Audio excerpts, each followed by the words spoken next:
Hello பசங்களா, நம்ம வந்து இப்போதைக்கு தயிர் வடை ரெசிபி பார்க்க போகிறோம்.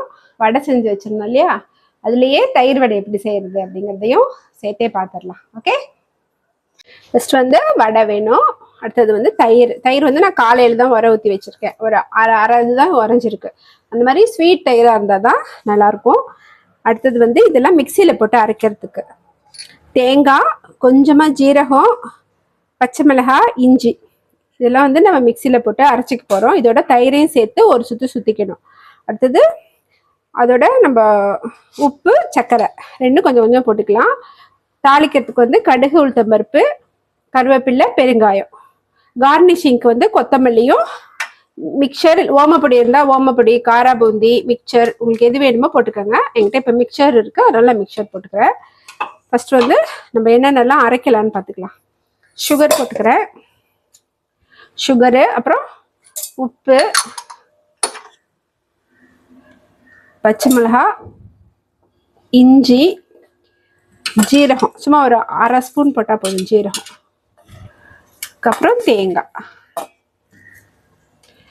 நீங்கள் இந்த மாதிரி தயிர் வடை செஞ்சு சாப்பிட்டு பாருங்க, ரொம்ப நல்லாயிருக்கும். நீங்கள் அடிக்கடி இதே தான் செஞ்சு சாப்பிடுவீங்க. இதோட வந்து நம்ம கொஞ்சோண்டு பால் ஊற்றி அரைச்சிக்கலாம். இப்போ வடை வந்து நம்மளது சாஃப்டாக தான் இருக்குது. உங்களுக்கு ரொம்ப ஹார்டான அழுத்தமான வடையெல்லாம் இருந்ததுனாக்கா சுடு தண்ணி இல்லைனாக்கா சூடான பால் அதில் வந்து ஊற்றி கொஞ்ச நேரம் முக்கி எடுத்துருங்க. முக்கி எடுத்து நல்லா பிழிஞ்சிட்டு அதுக்கப்புறம் நீங்கள் தயிர் வடை பண்ணுங்கள். நம்ம வடை ஆல்ரெடி சாஃப்டாக இருக்கிறதுனால நான் சும்மா அப்படியே டைரெக்டாகவே செய்கிறேன். இது நல்லா அரைச்சிக்கலாம்.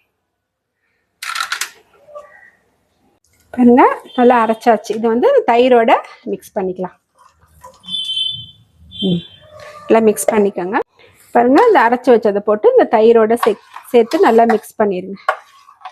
மிக்ஸ் பண்ணிட்டு உப்பு, ஸ்வீட் இதெல்லாம் போதுமானு பார்த்துக்கோங்க. இது பாதி பால் பாதி தயிராக இருக்கிறதுனால கொஞ்சம் தண்ணியாக இருக்கிற மாதிரி இருக்குது.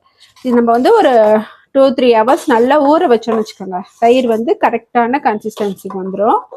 நீங்கள் உடனே சாப்பிட்றதா இருந்தாக்கா பாலே ஊற்றாதீங்க, தயிர் மட்டும் சேர்த்துக்கோங்க. நான் வந்து ஈவினிங் தான் சாப்பிட போகிறோம், ஒரு 4 ஹவர்ஸ் ஆகும், அதனால நான் பால் ஊற்றி செய்கிறேன். ஓகேவா? இப்போ வந்து இதை தாளிச்சு கொட்டணும்.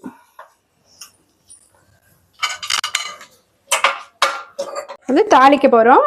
கொஞ்சமாக தேங்காய் எண்ணெய் ஊற்றிருக்கேன். சூடானதும் கடுகு, உளுத்தம்பருப்பு ரெண்டுத்தையும் உள்ள போட்டுருங்க. போட்ட பிறகு கருவேப்பிலை,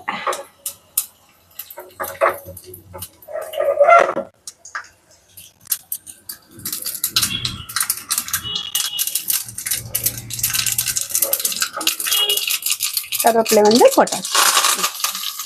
அடுத்தது கொஞ்சமாக பெருங்காயத்தூள். அவ்வளோதான். அடுப்பு ஆஃப் பண்ணிவிட்டு இதோட சேர்த்துருங்க.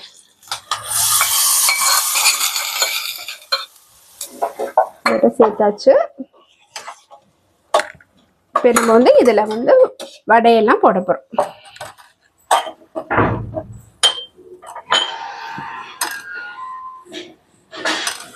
நம்மளுக்கு வந்து எத்தனை வடை வேணுமோ நம்ம போட்டுக்கலாம்.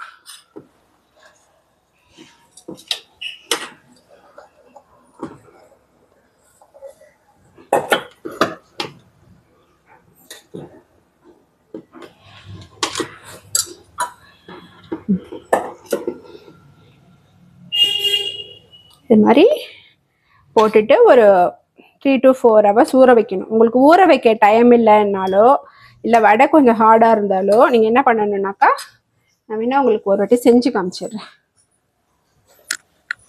இது மாதிரி நல்லா தண்ணி வந்து நல்லா சூடு பண்ணி வச்சுக்கோங்க. சூடு பண்ணி வச்சுக்கிட்டு அதில் வந்துட்டு வடையை வந்து போடுங்க. சூடான தண்ணியில் வடையை போட்டுட்டு கொஞ்ச நேரம் இப்படி விட்டுருங்க. விட்டிங்கனாக்கா அப்படி சாஃப்டாகிடும். அதுக்கப்புறம் அதை எடுத்து நல்லா பிழிஞ்சிட்டு அதுக்கப்புறம் நீங்கள் இந்த மாதிரி போடலாம். நீங்கள் உடனே சாப்பிடணும் அப்படின்னாக்கா நீங்கள் இந்த மாதிரி பண்ணுங்க. அதே மாதிரி பால் ஊற்றாம தயிர் மட்டும் ஊற்றுங்க. சின்ன சின்ன ட்ரிக்ஸ் எல்லாம் தெரிஞ்சு வச்சுக்கோங்க. அவ்வளோதான். இதை வந்து எப்படி நம்ம பரிமாறணும்னு காட்டுறேன். இப்போ எப்படி பரிமாறணுன்னாக்கா இப்படி ஒரு வடை எடுத்துக்கோங்க. மேலே வந்து தயிர் மாதிரி ஊற்றிட்டு கொஞ்சமாக கொத்தமல்லி தழை போட்டுருங்க. போட்டுட்டு மேலே வந்து இந்த மிக்சரு, காரா பூந்தி என்ன இருக்கோ வீட்டில், ஓமப்பொடி எது இருக்கோ இதை வச்சுட்டு அவ்வளோதான், இப்படி பரிமாற வேண்டியதுதான். ஓகே பசங்களா, எவ்வளோ ஈஸியாக தயிர் வடை பண்ணியாச்சு பார்த்தீங்களா? நீங்கள் இந்த மாதிரி செஞ்சு பார்த்தீங்கன்னாக்கா ரொம்ப நல்லாயிருக்கும். கண்டிப்பாக ட்ரை பண்ணி பாருங்கள். Okay, happy cooking.